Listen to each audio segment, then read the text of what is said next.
Bonjour les béliers, je vous retrouve sur Parole d'Oracle pour votre tirage sentimental des mois d'octobre et novembre 2022. Pour réaliser ce tirage prédictif, je vais utiliser deux oracles et un tarot. Mais dans un premier temps, je tire un arcane majeur du tarot pré-raphaélite pour voir quel est celui qui incarne le mieux votre vie sentimentale, les béliers, pour les mois de octobre et novembre 2022. Bélier, en signe solaire, en signe ascendant et en signe lunaire. Allez, bélier, vie sentimentale. Allez, ça y est. Hop. Il y a des cartes qui tombent, mais il y en avait trop. Donc, je reprends. Bélier, octobre, novembre 2022.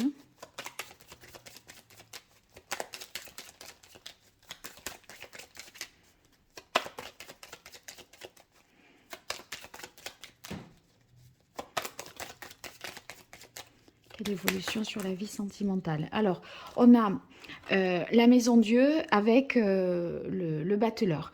Donc, avec la maison Dieu, on a l'impression qu'une chose survient de manière soudaine, inattendue. Ça peut être un coup de théâtre, une dispute qui fait prendre un nouveau départ. Il peut s'agir également d'un coup de foudre, donc beaucoup de possibilités. Du coup, eh bien, je vais voir un peu mieux comment, avec le tirage prédictif, cela peut résonner. Allez. En fait, il y a quelque chose d'inattendu qui se produit, en tout cas qui oblige à déconstruire l'existant pour partir sur de nouvelles bases. Alors, soit parce qu'une vérité est dite, soit parce qu'une dispute éclate, soit parce qu'on prend conscience de quelque chose et qu'on remet les pieds sur terre un petit peu. Et là, ben voilà, après, c'est quand même, avec le battleur, c'est quand même pour du mieux, hein.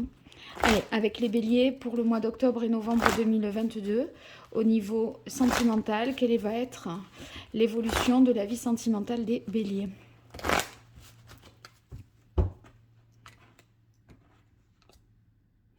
Alors, on a le 9 d'air. Oui, le 9 d'air, c'est pas une énergie très simple. En fait, on peut se faire pas mal de soucis. On se prend un petit peu la tête avec des choses angoissantes, anxiogènes. On peut gamberger, quoi. Et parfois, on se pose trop de questions et on en perd le sens des choses. C'est pour ça que ici, là, on va revenir un peu sur la terre ferme et arrêter de monter les choses en épingle et d'être dans la confusion comme ça. Allez, pour les béliers, octobre, novembre 2022.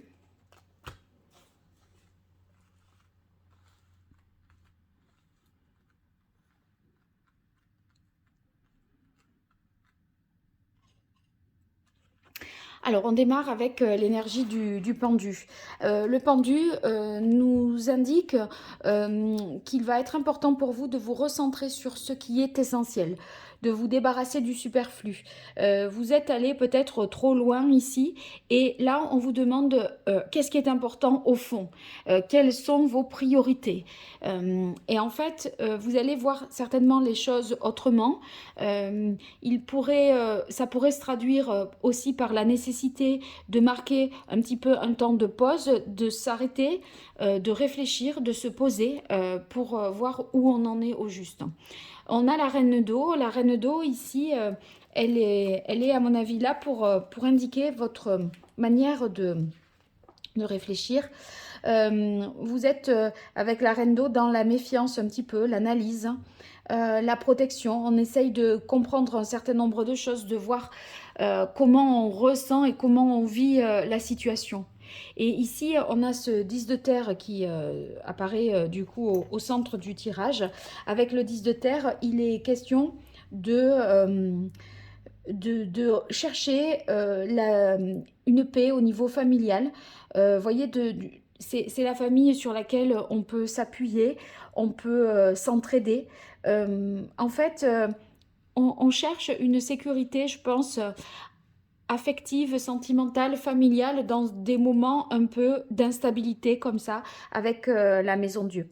Donc, euh, vous voyez, avec le 10 de terre, ce sont les fondations sur lesquelles on peut bâtir. Sauf que là, il y a quelque chose à déconstruire parce que quelque chose aura été cassé. Donc, il y a une base solide, stable, mais il va falloir rénover un peu le reste.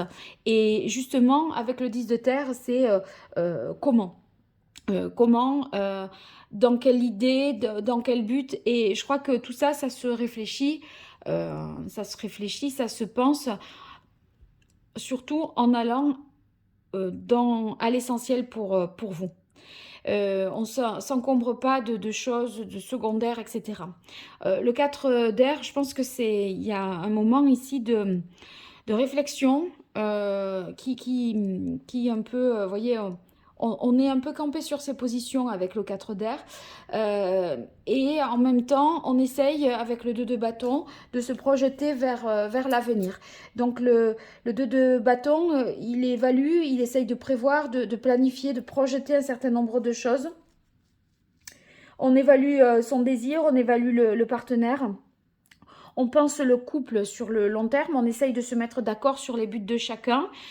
Mais ça demande en fait de remettre un peu les choses en perspective parce que là, tel que c'était bâti, ça fonctionne pas et il faut repartir sur d'autres bases, des bases différentes. Donc c'est ce que vous allez certainement évaluer et envisager.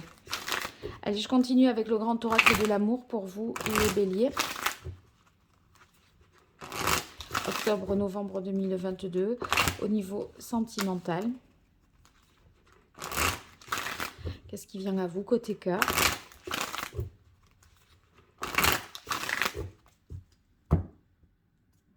Alors, on a la carte de la solitude. La solitude, ici, c'est le moment de réflexion que vous allez prendre avec le pendu. Je vous disais, on réfléchit seul pour faire des... parce on doit se préparer à envisager un certain nombre de choses. Mais en même temps, avec le 10 de terre, il y a une dimension qui dépasse votre individualité. Ça peut être par rapport au couple, par rapport à la famille. Et donc, c'est vous qui devez être prêt, je pense, à la négociation aussi. Parce que là, tel que ça fonctionnait, il y a quelque chose qui ne tient pas. Donc, il va falloir certainement mettre un petit peu d'eau dans votre vin. Allez, les béliers.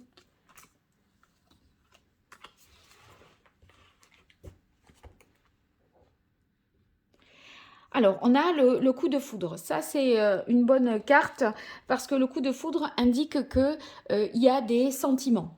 Il y a des sentiments si vous êtes célibataire et que vous rencontrez quelqu'un. C'est tout de suite quelqu'un qui ça vous transperce, quoi. Là, c'est aussi bien cette flèche de Cupidon que cet éclair qui décime cette tour, quoi. Donc, il y a quelque chose de fort qui est vécu. Et un nouveau départ amoureux pour vous, les célibataires. Alors ici, on a l'emprise. L'emprise dans ce jeu, c'est qu'on n'est pas tout à fait libre. On dépend peut-être d'une famille. On doit faire des choix sous contrainte. Donc, c'est une réflexion individuelle qui vous fait dire qu'il va falloir certainement négocier, harmoniser un certain nombre de choses. Donc, vous pouvez peut-être, c'est peut-être cette dispute-là qui fait que on dénonce cette situation d'emprise parce que c'est comme si vous forciez l'autre à le soumettre à vos désirs, à vous, et vous manipulez, vous êtes, voilà, vous y allez par la patience, la force, la ruse, etc.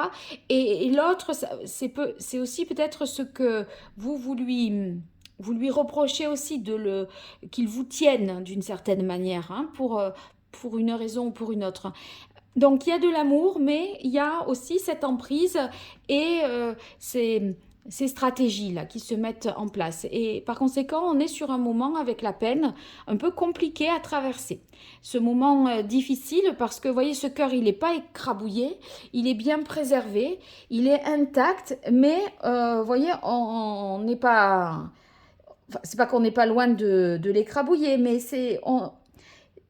il y a un passage difficile qui peut connaître une issue positive. Le tout, c'est de quelle sera votre aptitude à tenir compte de ce que de la vie de l'autre par rapport à ce que vous voulez faire, par rapport aux sentiments que vous avez.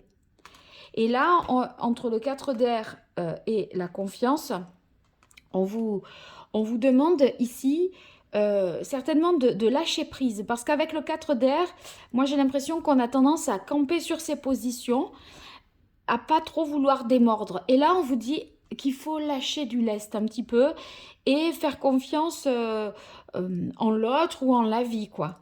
Avec la carte intérêt, il y a peut-être des enjeux matériels, financiers. C'est qui, ça veut dire que ça ne va pas non plus de soi, les projets que l'on mène, parce que ça... comment dire? Il y a des choses à faire à, pour que enfin, si vous voulez, la relation, elle ne va pas de soi. C'est comme si il fallait travailler à la relation pour qu'elle se passe de manière plus harmonieuse et qu'elle prenne ce nouveau départ ici. Pour ceux qui sont célibataires, je pense que si vous voulez, ce coup de foudre-là, et l'emprise, c'est juste le côté obsessionnel. L'autre, vous l'avez dans la tête et il n'en sort pas de la tête. Et là, avec la carte peine, on a l'impression que pour vous, c'est compliqué parce que il y a peut-être des enjeux familiaux, matériels, financiers pour que je sais pas, cette relation puisse exister. En tout cas, je crois qu'avec la carte confiance, on vous demande davantage de vivre les choses un peu plus au jour le jour, je dirais, et de lâcher prise. Pas trop vous poser un milliard de questions non plus. On voit qu'après, on se projette. Les choses ne vont pas de soi, ne peuvent se faire avec la carte intérêt. Ça va pas tout seul, ça se fait pas naturellement. Parce qu'il y a des blocages, certainement. Allez, je continue avec l'oracle indigo pour vous, les béliers.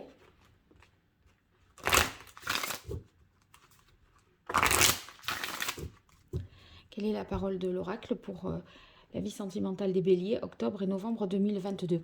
On a stérilité hiver. Oui, vous êtes certainement là, d'une certaine manière, dans une impasse. Et c'est pour ça que cette maison Dieu, elle va faire du bien dans le sens où ça va rebattre un petit peu les cartes et il y aura moyen certainement de trouver un compromis, un terrain d'entente avec le battleur parce que là, on dirait que on finit par trouver les arguments qui nous mettent l'un et l'autre d'accord. Il s'agit peut-être de projets que vous avez de cette saison de l'automne pour l'hiver prochain. Et c'est peut-être ça qui est source de discorde. Comment vous envisagez la partie décembre, janvier, février. Il y a peut-être des projets qui se sont faits là et il y a un désaccord là-dessus. Allez, bélier. Octobre-novembre 2022, quelle évolution côté cœur?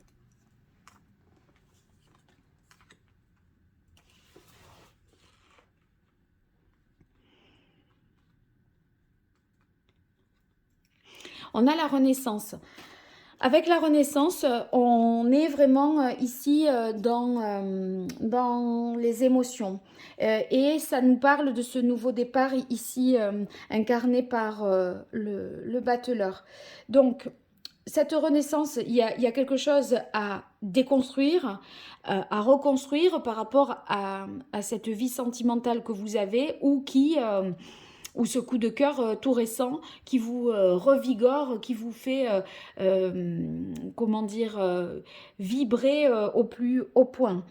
Donc là, on se ressent vraiment vivant, entier, et c'est d'une certaine façon, pour les célibataires, vraiment une joie de vivre intense, quoi. La Renaissance, c'est tout ce que vous ne pouvez pas non plus contrôler parce que vous voyez, l'eau, ce sont les émotions et là, tout ce qui vous submerge, toute la quantité d'eau que vous avez au-dessus, il y a des choses incontrôlables. Et évidemment, le coup de foudre, c'est quelque chose que vous ne contrôlez pas.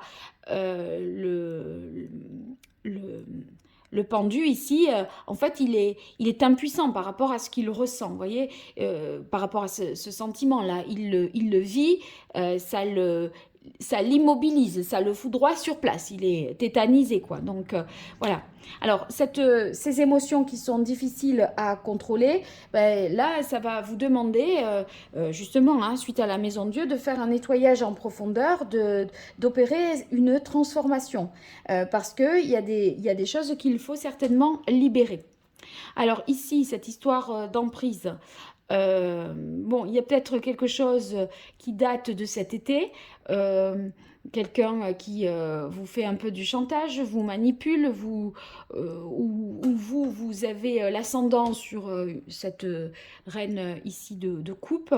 Euh, il est possible qu'il y ait une tierce personne qui soit là dans la relation et qui vous fasse un petit peu chanter. C'est possible aussi. Et vous voyez, quand je vous disais l'histoire de la famille avec le 10 de terre, avec le moment compliqué, parce qu'il faut composer un peu aussi avec les enfants, les vôtres, les enfants de l'autre. Euh, donc il y a, ou alors les belles familles d'une manière générale, ou vos propres enfants, vous en tant que bélier. Mais on sent qu'il y a euh, quelque chose qui est vécu un peu par votre entourage très proche et pas uniquement par vous-même. Alors on a la fécondité et on a la quête. Donc la situation, vous allez la débloquer. C'est pas stérile. De toute façon, on a cet as ici. Donc avec la fécondité, ça veut dire que si on arrive à lâcher prise et à ne plus camper sur ses positions, 4 d'épée, moi c'est comme ça, moi c'est pas autrement, eh bien là, les choses ça peut amener à quelque chose de nouveau. La fécondité, c'est la nouveauté, le projet, ce qui doit être mûri, réfléchi, pensé. Et évidemment, là, l'enfant, il ne se fait pas tout seul, il se fait à deux. C'est pour ça qu'il est toujours question, depuis le début dans ce tirage, de prendre en compte la parole de l'autre. On sent bien qu'on ne peut pas y arriver seul, et parce que quand on fonctionne seul, ça ne fonctionne pas. Et là, avec la carte de la quête, on essaye de tendre vers quelque chose de plus idéal. Et dans la mesure où ce 2 de bâton nous pousse vers l'avenir, vers ce que l'on projette pour la suite, etc., on veut une suite qui soit plus conforme à l'idéal, on va dire, du couple. Et pour cela, avec la carte intérêt, il y a des choses à travailler. C'est comme s'il fallait un petit peu euh, se forcer pour être plus à l'écoute et partir sur quelque chose de nouveau à deux. Pour ceux qui sont célibataires, eh bien cette nouvelle rencontre, ce coup de foudre, je disais vraiment vous fait vibrer, etc. Il y a des moments partagés, très conviviaux, joyeux.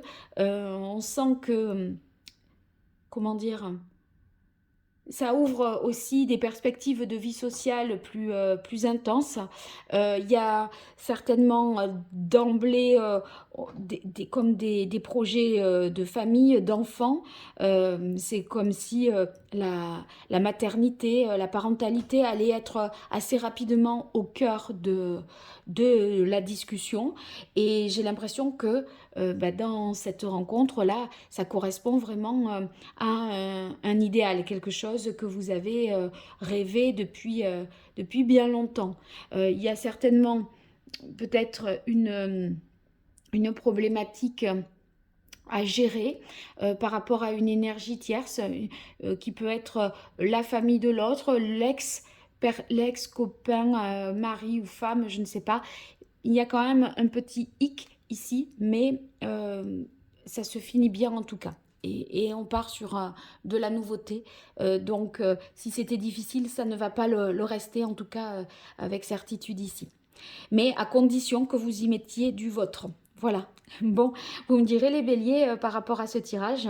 J'attends impatiemment vos commentaires. En tout cas, n'hésitez pas à liker, à vous abonner, à partager ces vidéos. Tout ça est pas grand-chose pour vous et c'est beaucoup pour moi. Ça me soutient énormément. Pour une consultation privée, bien sûr, vous m'écrivez à paroledoracle@gmail.com. Je vous dis à très vite. Merci beaucoup. Au revoir.